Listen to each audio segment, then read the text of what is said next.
Radio Afghanistan पर ऐलान होया कि बादशाहत खत्म कर दी गई तो यह एक पुरअमन इनकलाब है।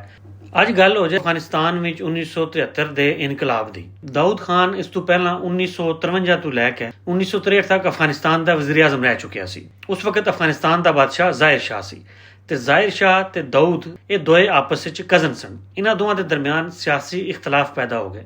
1963 ਤੋਂ ਬਾਅਦ ਦਾਊਦ ਨੂੰ ਜ਼ਾਹਿਰ ਸ਼ਾਹ ਜਿਹੜਾ ਕਿ ਬਾਦਸ਼ਾਹ ਸੀ ਉਸਨੇ ਦਾਊਦ ਨੂੰ ਹਕੂਮਤ ਚੋਂ ਹਟਾ ਦਿੱਤਾ। 1970 ਦੀ ਦਹਾਈ ਦੇ ਅਫਗਾਨਿਸਤਾਨ ਵਿੱਚ ਮੁਆਸ਼ੀ ਮਸਾਇਲ ਪੈਦਾ ਹੋਏ, ਕਮਜ਼ੋਰ ਹਕੂਮਤ ਆਈ, ਸਿਆਸੀ ਬੇਚੈਨੀ ਪੈਦਾ ਹੋਈ, ਫੌਜ ਵਿੱਚ ਬਾਏਂ ਬਾਜ਼ੂ ਦਾ ਅਸਰ ਵਧਣ ਲੱਗ ਪਿਆ। ਇਹ ਸੂਰਤ-ਏ-ਹਾਲ ਦਾਊਦ ਵਾਸਤੇ ਮੌਕਾ ਬਣ ਗਈ। 17 ਜੁਲਾਈ 1973 ਨੂੰ ਦਾਊਦ ਨੇ ਇਕਤਦਾਰ ਪਰ ਕਬਜ਼ਾ ਕਰ ਲਿਆ। ਉਸ ਵੇਲੇ ਜਦੋਂ ਜ਼ਾਹਿਰ ਸ਼ਾਹ ਫਰਾਂਸ ਵਿੱਚ ਇਲਾਜ ਵਾਸਤੇ ਗਏ ਸੀ। ਮੌਕਾ ਪ੍ਰਸਤ ਸ਼ੁਰੂ ਤੋਂ ਐਨ ਬਗਾਵਤ ਹੋਈ ਕਿਸ ਤਰ੍ਹਾਂ।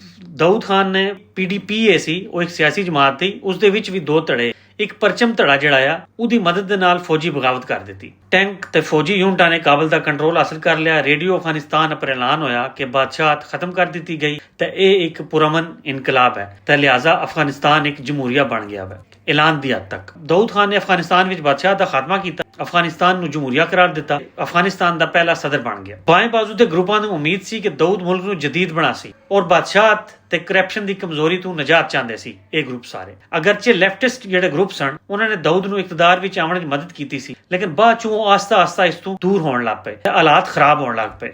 ਬਿਲਾਖਰ 1978 ਦਾ ਸੌਰ ਇਨਕਲਾਬ ਆਇਆ ਜਿਹਦੇ ਵਿੱਚ ਦਾਊਦ ਨੂੰ ਕਤਲ ਕਰ ਦਿੱਤਾ। ਦਾਊਦ ਨੂੰ ਕਤਲ ਕਿਹਨੇ ਕੀਤਾ ਤੇ ਕਿਵੇਂ ਕਤਲ ਕੀਤਾ ਇਹ ਹੁਣ ਅਗਲੇ ਪਾਰਟ ਵਿੱਚ ਮੈਂ ਤੁਹਾਨੂੰ ਦੱਸਾਂਗਾ। ਮੇਰੇ ਨਾਲ ਜੁੜੇ ਰਹਿਣਾ।